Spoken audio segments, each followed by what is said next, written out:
சித்தர் பூமி. ஜோதிடத்தின் பரிணாம வளர்ச்சி ஏஎல்பி ஜோதிடம். 15 நாட்களில் நீங்களும் ஜோதிடராகலாம். இப்ப சுக்கிரனோட ராகு சேரக்கூடாது அப்படின்னு சொல்றாங்க. அப்படி சேர்ந்தா அவங்களுடைய கேரக்டரே தப்பா போயிடுது அப்படிங்கிற மாதிரியான ஒரு பதில் மக்கள்கிட்ட நிறைய இருக்கு.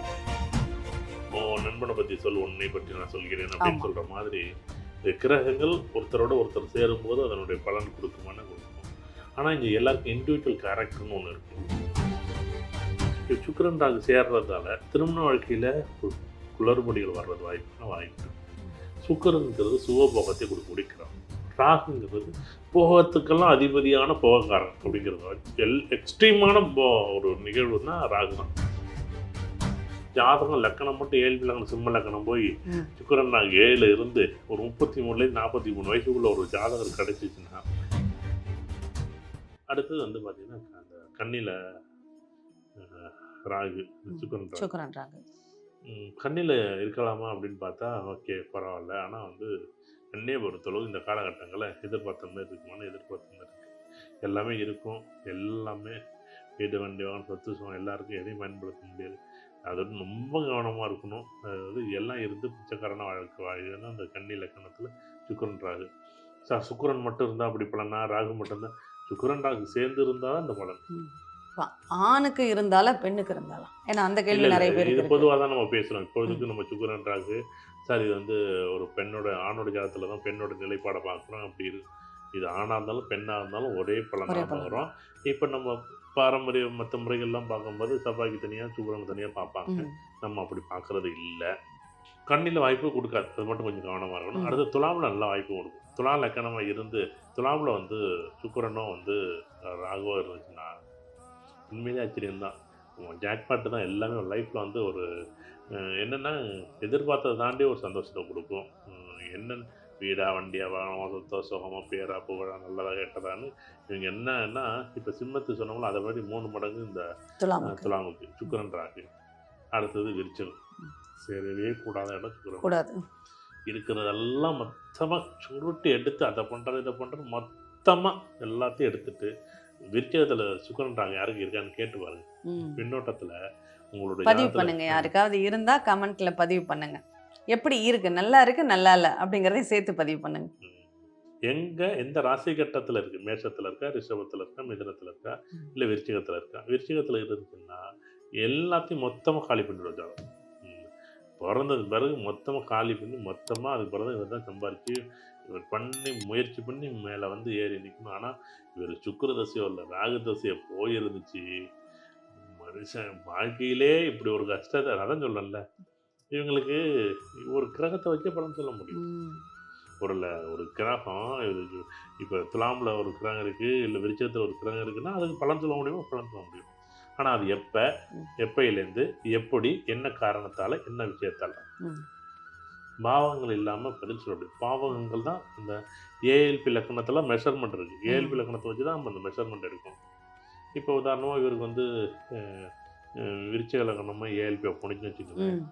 அப்பா இவர் என்ன பண்ணுவார்னா பிடாபுடியாக இருப்பார். யார் சொல்கிறதையும் அந்த அந்த ஒரு சொல்லுவாங்கள்ல இதெல்லாம் எதுக்குமே காது கொடுத்து கேட்காதுன்னு ஒன்று சொல்லுவாங்க. அந்த மாரி இது. அடுத்து வந்து தனுசில் சுக்கிரன். உண்மையிலே தனுசில் சுக்கிரன் இருக்கலாம். ஆனால் இவங்க என்ன பண்ணுவாங்கன்னா ஜாதகருடைய நிலைப்பாடு நல்லா இருக்கும். பொதுவாகவே பொருள் சேர்க்கைக்கான காலமாக இருக்குமானா இருக்காது. இது வந்து பொருளை மட்டும் அழித்து எடுத்து மொத்தமாக என்ன கஷ்டம்னு அப்படியே போட்டு பாடா பிடிச்சிடும். அதே மகரத்தில் இருக்கக்கூடிய சுக்கிரன் ராகு மகரத்தில் கூடிய சுக்கிரன் ராகு ஒரு போட்டியும் பொறாமையும் வெறுப்பும் சங்கடமும் ஒரு பெரிய ஒரு அதான் சொல்லல உடம்பு போட்டு முறுக்குதுன்னு சொல்லுவாங்கல்ல, என்னடா மெல்லாம் வலிக்குதுன்னு அந்த மாதிரி போட்டு பாடா படுத்துறது வந்து இந்த மகர லக்கணம். மகரத்தில் இருக்கக்கூடிய சுக்கிரன் ராகு. கும்பத்தில் இருக்கலாமான்னா கும்பத்தில் சூப்பராக இருக்கலாம். சுக்கிரன் ராகு நல்லாவே இருக்கும். மீனத்தில் இருக்கவே கூடாது. மீனத்தில் இருந்துச்சு ரொம்ப கஷ்டம். இப்போ வந்து பொதுவாகவே இந்த 2 கிரகங்கள் மட்டும் இல்லை, இந்த 2 கிரகங்களோட இன்னொரு கிரகம் சேர்றதோ இல்லை தனியாக சுக்கிரன் நிற்கிறதோ தனியாக சூரியன் நிற்கிறதோ தனித்தனி பலனாக பார்ப்போம். இல்லை நிறைய கிரகங்களை வந்து நம்ம போவோம். ஏன்னா எது முக்கியமோ அதை பார்க்கலாம். ஏன்னா இதில் திருமணத்தை பற்றிங்கிறதுனால இந்த கேள்வி வச்சுறேன். இப்போ ஒரு ஆண் ஜாதகத்துல சுக்கிரனோட பல கிரகங்கள் சேர்ந்து இருந்ததுன்னா, அது ஆண், பெண் ஜாதகம்னு பிரிவினெல்லாம் இல்ல. சுக்கிரனோட ஒரு 3, 4 கிரகங்கள் நல்ல கிரகங்களாகவே இருந்தாலும், இல்ல இவங்களுக்கு 4 பேரு, 5 பேரு இப்படியெல்லாம் அதனுடைய அந்த சுக்கிரன மட்டுமே வச்சு, அதோட சேரக்கூடிய கிரகங்கள மட்டுமே வச்சு பயமுறுத்திர்றாங்க. இப்ப இத எந்த அளவுக்கு அவங்களுக்கு அத பத்தின ஒரு விழிப்புணர்வ குடுக்கலாமே? 7ல சுக்கிரன் இருக்கு, 7ல செவ்வாய் இருக்கு, 7ல குரு இருக்கு, 7ல புதன் இருக்கு, 7ல ராகு இருக்கு, 7ல செவ்வாய் இருக்கு. சுக்கிரனோடு சேர்ந்த கிரகங்கள் இது நம்ம மனைவி எத்தனை அதாவது சுக்கிரன்ங்கிறது அங்க பெண் தொடர்பு வரும். பெண் ம். வரும்போது ம். அப்போ ஆட்டோமேட்டிக்கா வந்து நெறைய திருமணம் நடக்காம போனதுக்கும், நெறைய திருமணம் தாமதமா போனதுக்கும், சுக்கிரன் ராகுவோட, சுக்கிரன் கேதுவோட சேர்ந்ததுனால பெண் தோஷம்னே சொல்லுவாங்க. ஆனா இந்த 4 கிரகம், 3 கிரகம், 5 கிரகம் சேரும்போது, அப்படியெல்லாம் அந்த காலத்துல இருந்துச்சு. இந்த காலத்துல வந்து இது நெறைய பார்த்த ஜாதகத்துல கூட 5 கிரகங்கள் சேர்ந்திருக்கு, 5 பொண்டாட்டி அமையும் அப்படின்னவங்க கூட 1 கூட அமையாம இருக்கிறவங்க பார்த்துருக்கோம். அது திருமணம் ரொம்ப கஷ்டமா இருக்கும். இவங்க என்ன பண்ணுவாங்கன்னா, வாய்ப்புகள் வரும்போது, இது இது காலத்துடைய பிடியா, இல்ல நேரமா, தலையெழுத்தா, விதியா, கர்மாவான்னு நான் சொல்றதுக்கு இல்ல. ஏன்னா, இத சொல்லி நான் தப்பிச்சுக்க இடத்துல நான் இல்ல. ம். இது வந்து அவரவர் எடுக்கக்கூடிய முடிவு. இதுல வந்து திருமணத்துக்கான வாய்ப்பு வந்திருக்கும். இதுல மாரி தொடர்புகளும் வந்திருக்கும். இவர் வந்து யாரோ ஒருத்தர் சொன்னத வச்சுக்கிட்டு, இது மாரி திருமண வாய்ப்புல வந்து திருமணம் பண்ணா உனக்கு இது மாரி நெறைய தொடர்புகள் வரும் அப்படின்னு, இது பெண் வீட்ல ஒருத்தர் கேட்டா, எப்படி அந்த பொண்ண குடுப்பாங்க? குடுக்க மாட்டாங்கல்ல. அதுதான் ஆச்சு. ம். எப்புட்றா இது? இதெல்லாம் லாஜிக்கே இல்ல. ம். சரி இருக்கட்டும். தொடர்புகளே இருக்கட்டும். இப்ப அப்படி இருக்கக்கூடிய 100 ஜாதகத்த எடுத்துக்கிட்டு, உண்மையிலே இருக்கா இல்லையான்னு கேட்டு பார்க்கணும்ல. ஆனா இங்க அப்படி கிடையாது. இதுதான் கிடையாது. ஆச்சரியம். ஆனா இல்ல என்னன்னா, நெறைய ஜாதகங்கள் நான் பார்த்த வரையுமே இவங்க 1, 7 இப்போ உதாரணமா இப்படி இருக்கும்போது தான் இவங்க அதிகமா எடுத்துக்கிறாங்க. ம். அது 7ஆம் வீட்ல வந்து ஒரு 3 கிரகம் சேரக்கூடாது. 7ஆம் வீட்ல 2 கிரகம் சேரக்கூடாது. ம். 7ஆம் வீட்ல 5 கிரகம் சேரக்கூடாது. அப்படியெல்லாம் பார்த்தா, இப்ப நம்ம லக்னம் வந்து நீங்க மாறிடும். மேஷ லக்னத்த பிறந்த ஜாதகம் கடக லக்னம் வந்துட்டு. கடக லக்னத்து 7ஆம் வீட்ல 2 கிரகம் இருக்கும். அப்ப 2 பொண்டாட்டியா 2 பொண்டாட்டின்னா சொல்ல முடியும்? சொல்ல முடியாதுல்ல.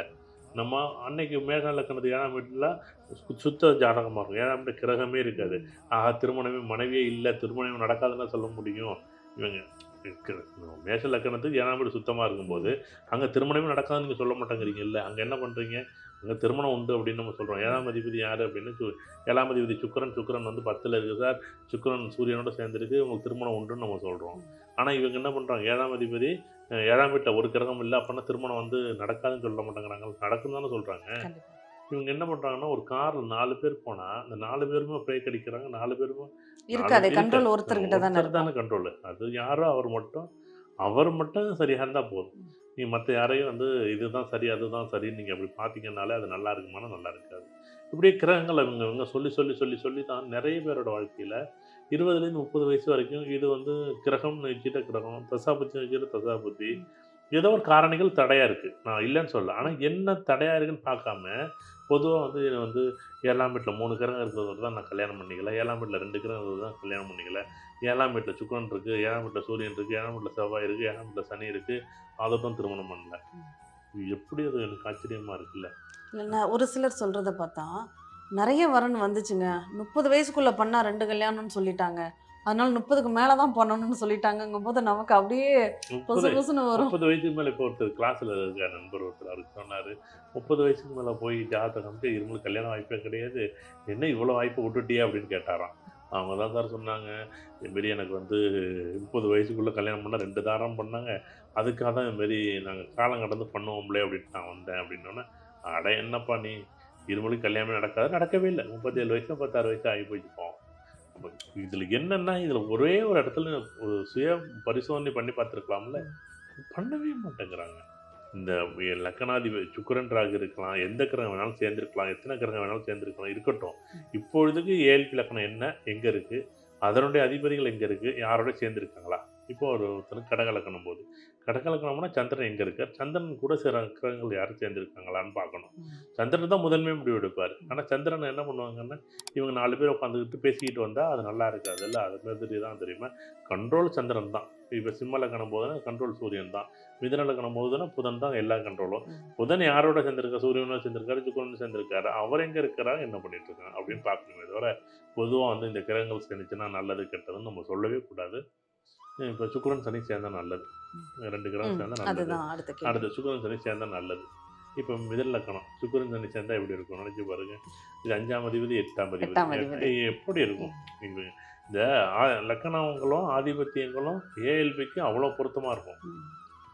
சுக்கிரன் சனி சேர்க்கை சூப்பராக இருக்கும். சில நேரத்தில் பொருள் பொண்ணு சேர்க்கை, நகை நட்டு சேர்க்கை, பட்டுமே உழைச்சி பெரிய பேர் பொருள்கள், பெரிய பணம் பார்த்தீங்கன்னா வீட்டுக்குள்ளே பார்த்தீங்கன்னா புளி மூட்டைக்குள்ளே வச்சு பணத்தை வச்சு நகையை வச்சு அப்படி ஏதோ ஒரு வகையில் அது 10 பேரோட இவன் கொஞ்சம் வசதி வாய்ப்பாக இருப்பார். ஆனால் வசதி வாய்ப்பார். இப்போ மேஷ லக்கணமாக இருந்துச்சுன்னா சரி ரிஷப லக்கணம் வந்து 9, 10 கூடையவனும் 1, 6 கூடையவனும் சேரலாமான்னு சேரலாம். ஒன்று 1, 9 கூடையும் சேரலாம். சேரலாம். ஆனால் அதே மிதுன லக்கணத்துக்கு 8, 9 கூடையவனாக போயிடுறாருல, 8ஆம் அதிபதியாக போயிடுறாருல, 8ஆம் அதிபதியாக போயிடுறாருல, 8ஆம் அதிபதி 5ஆம் அதிபதி இருந்துச்சுன்னா எப்படி அது வந்து நல்லாயிருக்கும்? அது மனநிலை மனநிலை பாதிக்கப்பட்ட பாதிக்கப்பட்டுரும். மனநிலை பாதிக்கப்பட்டதானே. ஜோதிடத்தின் பரிணாம வளர்ச்சி ஏஎல்பி ஜோதிடம் 15 நாட்களில் நீங்களும் ஜோதிடராகலாம். சித்தர் பூமி